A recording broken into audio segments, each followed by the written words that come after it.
something is happening.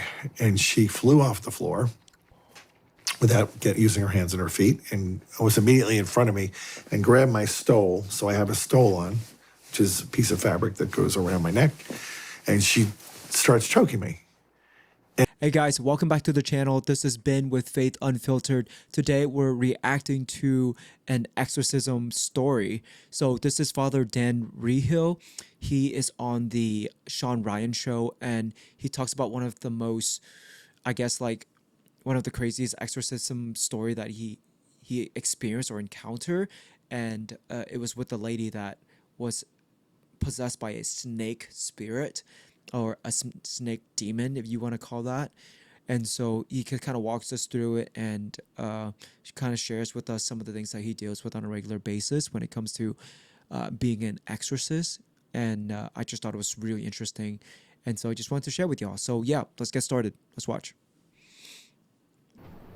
Let's move into some of the other exorcisms that just really were a challenge or stand out to you. The only time I've been physically attacked was once.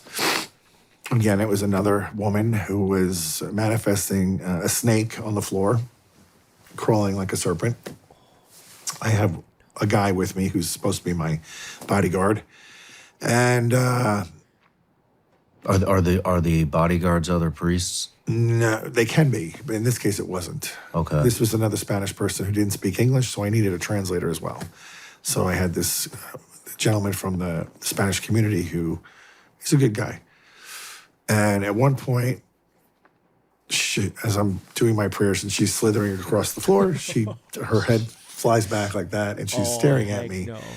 And she's sort of got like the snake eyes, which are like, I think, vertical instead of like ours are this way, and there's slits, and they're yellow. And I just kind of looked at her, and I immediately thought, this isn't good. Something is happening. And she flew off the floor without using her hands and her feet, and was immediately in front of me and grabbed my stole. So I have a stole on, which is a piece of fabric that goes around my neck, and she starts choking me. And she's not a big girl. She's like maybe 120 pounds, but she has a grip that I can't break. So I start looking over to him, and I'm like, come on. And he looks at me, he's like, no. And I'm like, are you kidding me? This is your one job.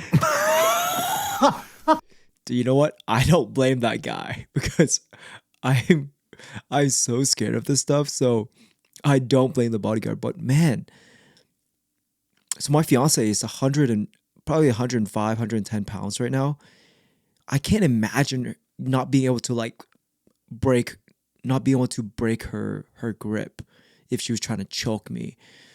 So this is definitely a supernatural strength. And usually when it comes to these kind of possessions, they have supernatural strength. And so even if I think he goes a little bit deeper into, I think in a little bit he talks about like a 100-pound woman that just threw a bunch of dudes that were like really big. And so yeah, I think that's just holy.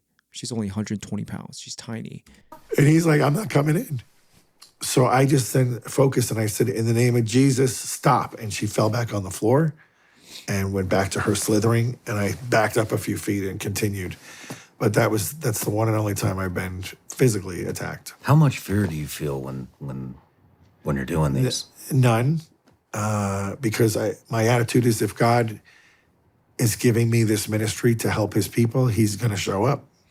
And why would he allow them to hurt me unless it's for my own education and learning?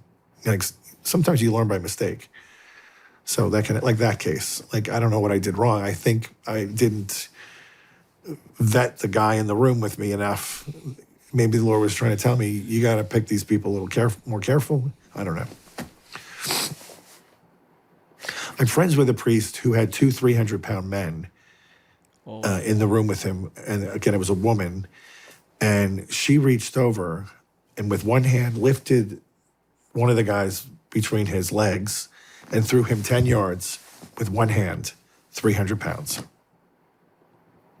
Wow. Yeah, think about that. So it's not the person's strength. It's clearly supernatural. When you get called an exorcism, I mean, how does it? Dude, lifting something with one hand, one arm, that's 300 pounds, and throwing them 10 yards. That is, I mean, even a strong man can't do something like that. You know, like that's wild to think that a woman, a small woman could do that with that much strength. So obviously there is a spiritual realm that we can't see, and that is a supernatural strength that we can't see. And so, I mean, like if someone went through this experience, I feel like even if you didn't believe in God, even if you were an atheist and you went through this experience and seeing somebody like this in this type of possession, I would hope to think that you would immediately say, like, you wouldn't be able to comprehend it because it doesn't match up with the logic that you grew up with, you know, like nothing logical would make sense, especially when you only believe in the materialistic things, and you don't believe in the supernatural. So none of this would make sense, and you couldn't make sense of it because it's supernatural. So I would hope that if someone went through this kind of experience, they would start believing in something greater, right? Something like, maybe there is something out there that I don't know about, and maybe I should humble myself to be more open about these kind of cases, because this is something that he deals with all the time, this priest. And so, yeah. How does it happen? Is it? That's a great like question, a because 911 call, right? when I first started, I kind of had such a pity for these people, such a sorrow for what they're going through, that I would drop everything and just, that became, come today, we'll help you.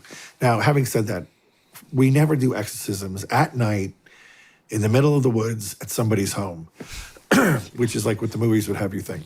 Mm-hmm.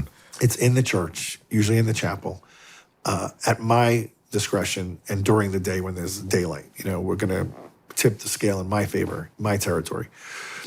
But what I was doing was I was getting so caught up in these cases, and they were just coming in faster and faster, and I was just spinning my wheels. So I eventually talked to my mentor, and he goes, "Oh, no. He's going to wear you out just by sending you fake cases and cases that aren't even real, and people that are just there to just tie your time up and make you a big bag of exhaustion.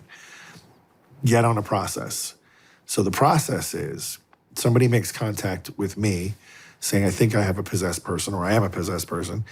I say, "Okay, give me your email. I'm going to send you a spiritual intake form. Complete it and send it back to me." Step one. Now, sometimes the person is in such a state they can't do that, and I'm fine. Let your mother do it. Let your brother do it. Let somebody in your family do it. Then I look at it, and I put them on a prayer protocol. If they're Catholic, I want them to come in and go to confession.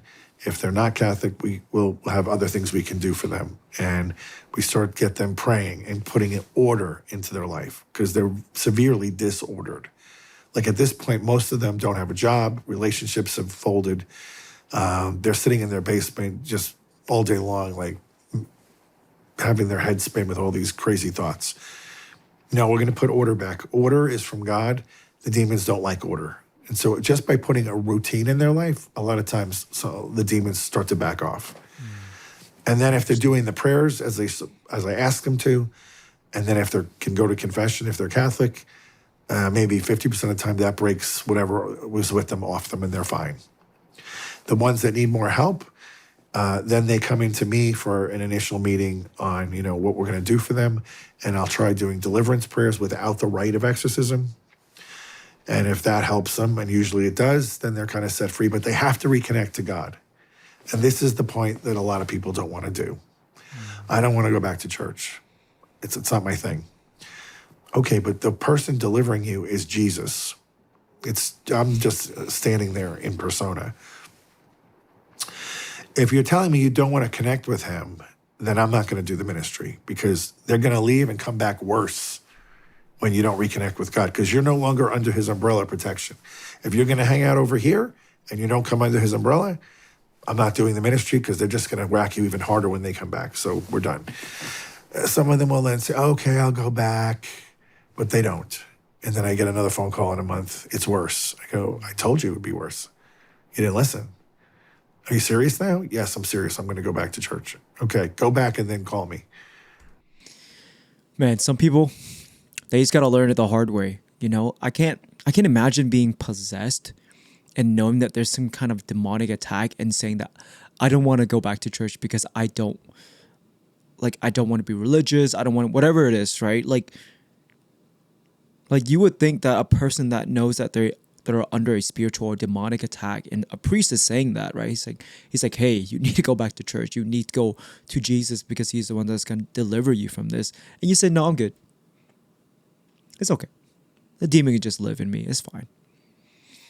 So I just think that some people just got to learn it the hard way. And like, I talk about like in the other video, you know, like Jesus meet people where at their lowest usually.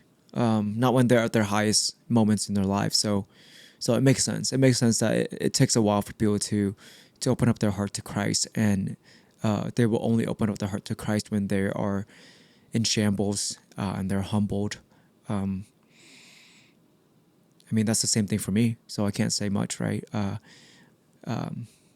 So yeah, I just thought it was interesting. And then he also mentioned, I mean, did you know that like every Catholic diocese, or like, so Catholic, they have these dioceses per city, right? And so this is how they run the Catholic Church. And so throughout the whole country, there are dioceses in each cities. There's at least one exorcist in every single diocese, which I think is crazy, because you think about that, you're like, wow. So there is really, truly, like, there's demonic possessions out there. And I think he mentioned, and you guys should go watch the whole interview, but he does mention that like majority of demonic attacks are usually done through oppression and not really possession. Possession is a little bit more, not a little bit, but it is a lot more serious. And the priest actually will need to be there to deliver and do an exorcism. Whereas oppression is more about somebody who lives in sin, and they allow these evil entity or spirit into their soul, and so that affects them in a negative way. And he says that that's usually what majority of, like, that's why there's like deliverance ministry, because these people are not possessed to say, but they are oppressed. So there's a little bit of a difference there. So yeah, this interview was really interesting. I really think you guys should go watch the whole thing. It's mind blowing what the type of things that he deals with on like a regular basis, and it's so normal to him. And like for us, we don't really think about like these type of spiritual attacks on a regular basis. But as you grow stronger in your faith, and as you as you grow stronger in your faith, you just understand that there's spiritual warfare, and it's a very, very real thing. But this is something that Father Dan deals with on a regular basis, and props to him, because we need people like him to do this. But yeah, I just thought it was really good. You guys should definitely check out the interview. But I hope that you guys enjoyed this video. I absolutely did. I hope that you learned something from it. I hope you guys have an awesome day. God bless. If you like this video, like, subscribe, and share this with somebody. All right? I appreciate you guys. I love you guys. I'll be praying for you guys. Pray for me.